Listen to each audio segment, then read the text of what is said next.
有毒品集团伫咧台中太平一笪铁厝工厂伫咧制造毒品K他命，警方是发起行动，佮出动装甲车弄入去工厂内底，抓到2个嫌犯，佮有查扣到140公克的K他命佮大量的原料。目前这2个嫌犯是依照违反毒品危害防治条例来起诉。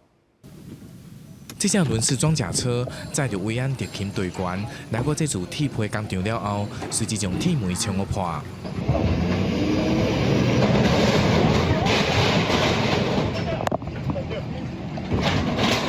铁门被破坏了后，警方马上冲入去工厂，发现藏伫内底的2个犯钳。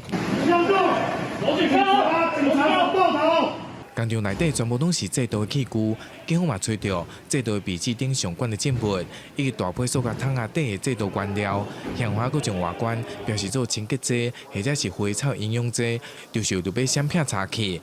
刑事局中打中心去年10月接到证据，这个制毒集团以台中太平技术工厂的铁皮厝作为制毒场所。该贩毒集团利用竹林间的铁皮工厂为制毒场所。 白天大门紧闭，入夜后时有人员进出，且进出车辆多悬挂伪造车牌。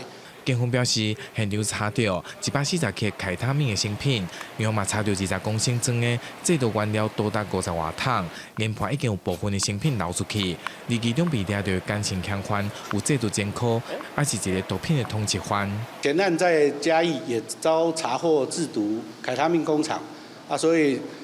被判刑确定5年之后未到案执行，所以这次又另外涉嫌本案。由于凯他命属于3级毒品，警方依照违反毒品危害防治条例来上班。